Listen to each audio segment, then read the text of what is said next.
Hey, what's up? Hello, my name is Emma, and today I'm going to be giving you guys a life update sort of video where I just chat about a couple of different topics pertaining to my life at the moment while I de-stress. This video is being made as part of a paid promotion with Disney Hyperion in honor of the release of the official Percy Jackson coloring book. I decided to take a seat in front of my Rick Riordan books in celebration for this exciting video. The official Percy Jackson coloring book hits stores on August 15th, and all of the amazing artwork throughout this book focuses on the entire Percy Jackson and the Olympian series. Just to give y'all a little sneak peek, they have some really beautiful artwork in this book. There are so many cool different things to look through, and I've had the best time just looking through it. Although I don't color as often as I would like to, I am a lover of the bookish coloring books. I have some of the Harry Potter ones. I just recently posted a video of me coloring in some pages from the Mortal Instruments coloring book if you'd like to check it out. And I'm super excited to color in the Percy Jackson and the Olympians coloring book thanks to Disney Hyperion. So Disney Hyperion, being as awesome as they always are kindly sponsoring a giveaway for you guys. So one US resident will receive a copy of the Percy Jackson and the Olympians official coloring book, as well as a set of branded colored pencils so that you have like the full set and are ready to totally color. All of the info regarding the giveaway and the giveaway guidelines that are set by Disney Hyperion are going to be in the description below. As a quick note before we jump into the coloring, I just want to say I had every intention of using these branded colored pencils in order to color in this video, but I got about halfway through my first picture and all of them were down to nubs, and nowhere is currently open where I can buy a pencil sharpener, so I had to use watercolors. So we're just gonna go into that, but these are really nice pencils and they have this adorable little Percy Jackson case around them, so I hope you guys enjoyed this video. So I figured the best way to go about this is to update you guys on what I have been doing for the past few months and then go into what I'm going to be doing in the coming months. So earlier this month, I finished my internship at the National Eating Disorders Association in New York City. I was one of their communications interns for the summer, and it was literally such an amazing experience. In communications, I did things mostly related to their blog and social media, so I have a lot of posts that are on NEDA's blog that you can read that I've written myself. I did a lot of proofreading of guest posts from writers all over the country in order to confirm that there was no triggering content in it, that everything that was being posted was in line with NEDA's mission. I would do a lot of research on current news related to eating disorders and body positivity that NEDA could incorporate on their platform. Nearing the end of my internship, I started doing a lot of graphics with different quotes and statistics on it, and I actually really enjoyed doing that. It was an overall really amazing experience, and I was so happy to have put like an additional step forward into making a difference in a field that I'm really passionate about. One of the coolest things that came from my internship at NEDA was I was able to volunteer at the NEDA Gala, which is essentially an annual fundraiser that NEDA hosts for a lot of their top contributors. It was the bougiest event I have ever been to. It was at one of the most luxurious hotels in New York City. The food was amazing. I actually got to meet my childhood idol, Christian Siriano, as he was receiving the NEDA Inspires Award. I was one of his greeters when he entered the hotel, so I was telling him where to go, and I said I really liked his shoes, and he said, "Thanks, do you know where the bathroom is?" And it will stick with me forever. I got to sit and chat with Iskra Lawrence, who is an Aerie model and a NEDA ambassador, and I also got to briefly see Troyan Bellisario, who is promoting her new film for Feed, as she is also somebody that works closely with NEDA, and all around it was just an amazing once-in-a-lifetime experience that I didn't know that I would have the opportunity to attend when I first applied for the internship, but it was seriously an amazing experience. All around, working with NEDA was just an unbelievable experience. I had the time of my life. I'm so happy I took a chance, tried something new, and really put my best foot forward for a company and an organization that I am so unbelievably passionate about. So while I am so sad to have ended my internship, I know that this isn't it for me at NEDA. Like, I will be seeing the whole staff at the NEDA Walk in New York City on October 1st, and I know that I have so much more in the future to do with this organization, and it's really exciting. Also recently, I have just started taking pole dancing lessons. Please try and hold your stigma against pole dancers for a moment while I explain to you why this has been such an amazing decision for me. Essentially, my sister and I have been talking about taking pole dancing lessons for an extremely long time, years now. We've always considered it, we've looked up places, but we've never actually gone.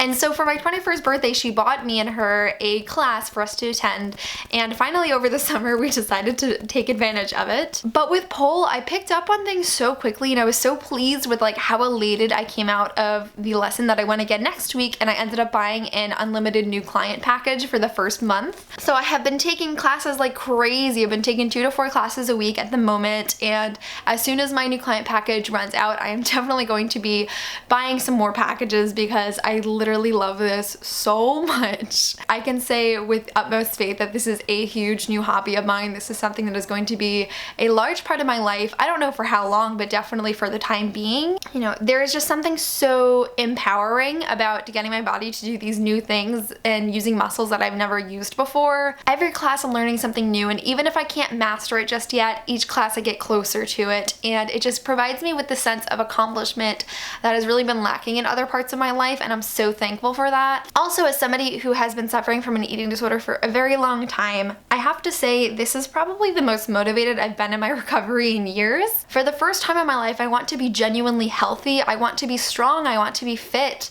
I want to nourish my body in a way that I've never really been motivated to in the past. And I feel like the hole that my eating disorder has brought me into is slowly being filled up by taking these pole classes, and it has been so beneficial not only to my physical well-being but my mental well-being as well. It is just so much fun. I spend anywhere from 2 to 4 hours a week on it. Sometimes I'm there for 2 hours a night. I wish I could go every single day, all day. I just come home feeling so great, and it's all I can think about lately. I'm really happy I started it. It's definitely something I am planning on continuing, and I know it's going to be a little bit more difficult in the coming months with all of my other obligations that are springing up with the fall, but I'm definitely going to make time for it because it's become really important to me very quickly. Also, what's been going on this summer is I've been on a book buying ban. I made a promise to myself that for the months of July and August, I would not buy any books, and as we are at the very end of August, I have officially completed my book buying ban. I haven't bought any books for the last 2 months. So the reason I went on a book buying ban is ultimately that I just wasn't happy with my current book buying habits. I have always been one to indulge in a lot of book purchases. You can go back super far in my channel and you'll always find that my book hauls are almost always huge. And there is nothing wrong with that. If you are somebody who has the means to be able to buy a lot of books and that makes you happy, that is awesome. But across 2017, I realized that my book buying purchases have become more compulsive. And I know everyone jokes about being a compulsive book buyer, but I feel like my attitude towards buying books has not been healthy.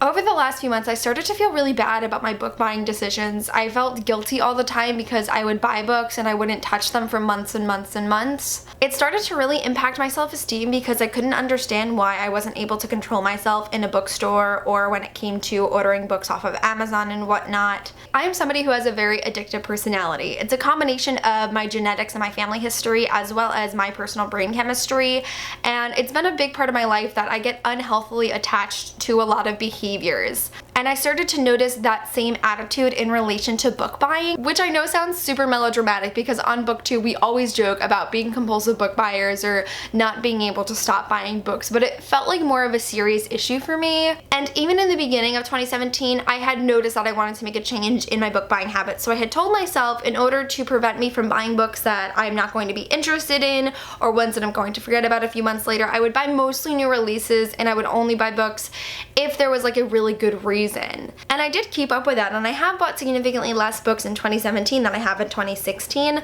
but suddenly everything became a reason. You know, I would need it for a video even though I never got around to reading the specific book to put in that video, or I needed it for a year-long reading challenge and I bought it in the beginning of the year when I had so many months to wait to buy that book until I was actually ready to read it. The worst is definitely the new releases rule I made for myself, which in theory is a great idea, but suddenly if anything was a new release, I automatically had justification to buy it. The real breaking point when I decided I needed to change my book buying habits was I had gone to Barnes & Noble to pick up a book on release day, and on my way going there I was telling myself, you don't really need this book, you can buy it at another time. I know you're really excited for it because I'm always excited for the books that I buy, I just don't always buy them at the right time or with the right mindset.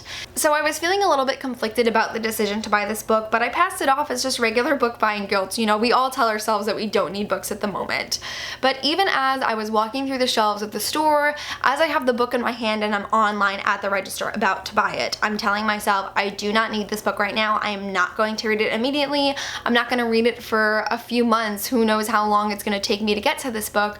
I knew it wasn't a good decision and I still bought it, and I felt bad the entire way home. Buying books became comparable to eating empty calories for me. I had wanted the pleasure that buying books used to give me, but it wasn't providing that anymore, and I just kept funneling all of my energy into buying books that I knew I wasn't going to read immediately, that I still wanted to read but didn't know when I was going to get to them, so I didn't really need it at the moment, and it didn't provide any of that. So I told myself for the months of July and August I would cut cold turkey, I wouldn't buy any books for 2 months, and hopefully that would just sort of like reset my book buying habits and I would be able to build on them to have a more healthy relationship with book buying. And although I haven't bought a book in 2 months and I haven't really had the chance to check if this experiment actually worked, I do feel so much better going into book purchases now because of my book buying ban. I think I can now go into purchasing books with a more rational mindset, and I've understood the consequences of buying books that I'm not going to read now, that I'm interested in at the moment, but I can very quickly lose interest in. I now understand that just because it's a new release, I don't need it right now. I need it when I want to read it. And so I think I'm gonna be able to express more restraint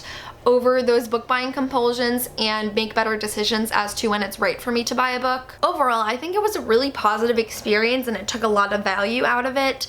I mean, across these last 2 months, I barely had any impulses to buy books, which is a huge improvement on my part, and I don't know how long lasting the effects of this book buying ban are going to be, but right now I'm feeling a lot more confident and happier with myself and my book buying purchases, and I'm excited to see how this little experiment pays off in the future. So one other thing that has been a big part of my life recently has been studying for the GRE, which is the Graduate Record Exam. It is essentially the test that allows me entrance to graduate school. It's very comparable to the SAT. There's a writing section, a reading section, and a math section. I started studying mid-June, July, and I'm planning on taking it sometime in September or October. I haven't actually registered yet, but the GRE has definitely been the most stressful part of my summer. I am very nervous about the GRE. The thing is, I don't normally get test anxiety. Like, I have been taking psychology classes almost exclusively for the past few years, and when I walk into a psych test, I am super confident, like I am in and out of there, I know my stuff. But math, verbal reasoning, and critical writing are things I haven't really encountered since high school. It's been about 3 or 4 years since I've touched a lot of this material, so it's not just that I need to study, I need to reteach myself a lot of this. It's very intimidating and anxiety inducing, and it has placed a huge weight on my chest that has been very hard to battle this summer in a way that I haven't felt in a very long time related to my education. I've been trying really hard to keep up with my studying, but it's very difficult for me, not just because I don't know the material, but because when I go to study, I feel bad because I don't know the material. I feel dumb and I feel stupid and I feel like I'm never going to pass it, and then I'm never going to get into grad school, and then I'm never going to become a counselor, and you know how the spiral goes. But I get all of those feelings associated with studying, so it makes me not want to study, so I don't study to avoid that personal humiliation, which is very counterproductive because if I don't study, I can't do well on it, and it's basically a self-fulfilling prophecy. So I've been struggling a lot internally with that. It's really hard for me to get myself to study because I have such a negative mindset related to it, but I've been working with a tutor once a week who has been helping me a lot with the math section, which is definitely what I'm the most worried about, and I've been working through a lot of the anxiety related to the GRE with my therapist, and she has been an absolute doll. So I have a good support circle. It's just probably like the biggest weight over my head, and I just cannot wait to take it and get it over with no matter what I get, because I don't ever want to deal with this again. So that basically covers my summer, and as we're talking about education, school is about to start again. I am going into my final semester of college, which is very exciting. I'm actually graduating a semester early, so I'll be done with my degree in December. The way this happened was I didn't realize how many of my high school classes actually translated to college credit, and I ended up basically coming in with a full semester's worth. So I only had 1 more credit to take, and there was 1 semester where I thought I was taking under the recommended amount of credits, but I ended up taking over, so I accidentally got an extra semester of college done without even realizing it. If you did not know, I am pursuing my my Bachelor's of Science in Psychology with a minor in Criminal Justice, and I'm so close to being done. It's so exciting. Right now I have 3 required classes that I have to fulfill, and I'm able to take 3 electives in order to fill the remainder of my credits in order to graduate. So I'm taking 2 psych requirements. I am taking senior seminar, which every senior has to take within their major at my school. I don't exactly know what this class is about. According to my advisor, who is also my professor for this class, it is essentially like preparing us for the world of psychology after college. It's a lot of resume work. We work on cover letters, interview etiquette, and there's also obviously some psych curriculum implemented there as well. I am also taking this class that is called LEADS, L-E-A-D-S, which I also don't know much about. It is also taught by my advisor, and this is the alternate to doing a 100-hour internship during the semester, because with work and YouTube and other classes, there is no way that I would have been able to personally fulfill that. So instead of that huge internship, I believe we have about 10 hours of in-field work, and this could be doing anything related to like a school psychologist's office, or else maybe something related to social work. We're not actually practicing, obviously, because none of us are certified, and it's just overarching psychology related fields, but it's along those lines. And apparently we also have a lot of presentations from, I'm assuming, people who are in the psychology field. So neither of these classes I'm too worried about. I'm actually really excited to experience them because I'm going into them knowing nothing about them. I also have 1 required class left for my criminal justice minor. I have fulfilled all of the other required classes and electives, and the final class I have to take is called Law and Society. So I think this is probably going to be one of the most boring classes of my criminal justice minor. Again, I don't know much about it. I'm assuming it has something to do with how we implement the law in society and society's reaction to the law, but we'll see. I've had the professor before and I really enjoy him, so I'm looking forward to that as well. And so for electives, I'm taking 1 psych elective. Over the years, I have taken almost every single psych elective that my school offers. There's maybe only 10 classes left that I've already filled requirements for that I would have loved to take, but this was the only one that fit into my last semester schedule, and it is Psychology of Women. I don't know much about this class, but I believe it's very feminist and it's very focused on the mind and development of women specifically, so I'm very excited for it. I also love this professor. I love all my professors, so I'm very, very excited for that one. I've heard nothing but good things. And then I have 2 other electives, and when I was making my schedule, I stayed up for hours looking over every single class my school offered, because all I've taken is psychology electives and a few art classes, and so I was looking for anything I would mildly be interested in that also wouldn't totally break my workload, because it was like, it's my last semester, I'm gonna relax if I have to take extra classes that aren't requirements. So I ended up settling on a self-defense class that is technically a gym credit, so it's a 1 credit class on Monday nights where I learn self-defense, and I've never taken a self-defense class. I've heard that a lot of them aren't actually that helpful, but I feel like it would be very useful to me, and I'm sure I'll get something out of it, which is more than I could ask for.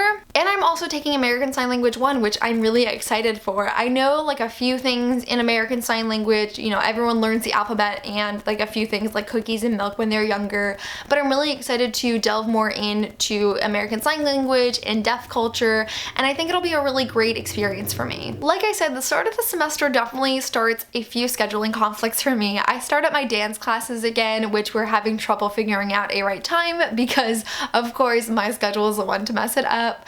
I'm really hoping to continue with pole classes, which I think I can fit into my schedule, but I won't know until I start the semester. It also messes up with my therapy time, and I guess I just wasn't thinking properly when it came to making my schedule and considering all of these other options, but everything should be worked out. It'll be a change of pace for me, but hopefully everything will be okay. During the semester, I will still be working at my office, which a lot of you always ask me what my day job is. I'm basically a receptionist at a real estate office.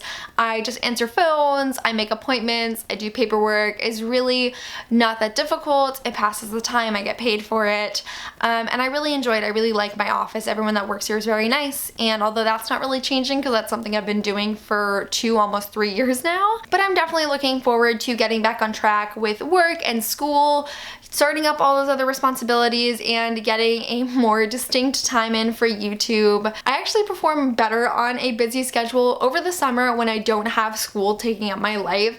I go absolutely crazy. My mental health declines so much because I don't know how to manage all of the extra things that I'm doing that aren't school related. Like, I have days where I have nothing specific I have to do, and I feel like I don't manage my time as well as compared to things during the semester when I have specific times blocked out for work and school and extracurriculars, and I'm able to fit in all of my free time for things like YouTube and reading and shopping and spending time with friends into those free periods, and like there's a start and end point. I don't know why, I perform better under a busy schedule, and I'm really excited to get back into that during the semester. That's pretty much the life update. That's where I have been and where I'm going. I do have a few other events that I have to look forward to over the next semester. On September 5th, I'm going to be co-moderating Adam Silvera's launch event for They Both Die at the End. I'm going to be co-moderating it with my best friend Michael Bookline.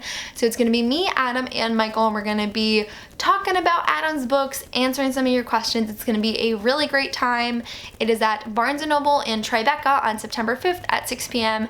and you guys should definitely come and hang out if you're interested. I'd really recommend it because Adam's great, Michael's great, and the book we are celebrating that day is really great, so I'm very excited for it. I do have two other exciting events that are book related for September. On September 17th, I will be at the Brooklyn Book Festival. I've never actually been to this festival before, but I'm really excited for it. There's a lot of authors there that I admire. I'm interviewing at least one author that I'm very excited for, and I know that there are going to be panels and potentially signings. I don't know much about the event, but I'm definitely going to be there and I'm very excited. So if you're in the Brooklyn area and can trek out there one Sunday, I would definitely recommend coming. Also, as Barnes & Noble's B-Fest is coming up very soon, I do have a potential event coming up that week, maybe that Saturday, the 23rd. Who really knows at that point? There might also be other booktubers involved, which will be really cool. I don't know much about this event, but I will be posting more about it on Twitter and Instagram. If you follow me there, definitely stay updated if you're interested in coming out and hanging out during B-Fest, which is essentially Barnes & Noble's week of all things book related. So I'm really excited to be a part of that again this year. Like I said, on October 1st, I am participating in my second ever Nita walk. It is taking place at Foley Square and we walk across the Brooklyn Bridge, and I'm really excited to be a part of it, especially because I have just spent the whole summer working with Nita. I do have a fundraising page for the event, and if you're able to, I'd really love your help in achieving my goal. 100% of the proceeds go to funding Nita's program services, and it is only a one-time donation. It's not like other fundraisers where you like go per lap. We just all walk together in awareness. It's not for any other reason, and it's a one-time donation that is tax deductible. So if you're interested in checking out my fundraiser page, sharing it if you can't contribute, and if you're able to skip Starbucks for one day and want to make a small donation, I would really appreciate your help. And the final event that I am really excited for already takes place this November, as I am attending Y'all Fest for the second time. I haven't been to Y'all Fest since 2015, and I am extremely excited to go back. This week I actually just got cleared for work. My friends and I have already booked our Airbnb. I'm going to be booking my flight soon. I just have to make sure that I can get off of class for one day, which I'm really hoping for because I am super excited for this event. I am extremely excited to go. Everything is almost set in stone. I can't wait for everything to just be totally prepared, so all I have to worry about is my excitement for going, but I'm really excited that I made the decision to go this year, and I can't wait to meet those of you who are going as well. So that really concludes my life update of the last few months and the coming months. Now let's show you the end result of my favorite new painting. So if you happen to still be here and haven't actually caught on yet, this illustration of Annabeth Grover and Percy with the fireworks in the background is the picture I decided to color in. I'm actually really proud of this painting. I don't think I've ever put so much effort into coloring in a coloring book, so I'm really happy with the way it came out. But that is really it for this video, so thank you again to Disney Hyperion for sponsoring this little life update. I had a really great time talking about all the things that are kind of stressing me out in life while de-stressing and coloring in some of the illustrations inspired by one of my all-time favorite urban fantasy worlds. In the comments below, leave me a little life update. What is going on in your life right now? What are you doing? What are some of your aspirations for the end of the year? I would love to know. But that is it for this video. Thank you guys so much for watching, and I will see you soon for a new one. Bye!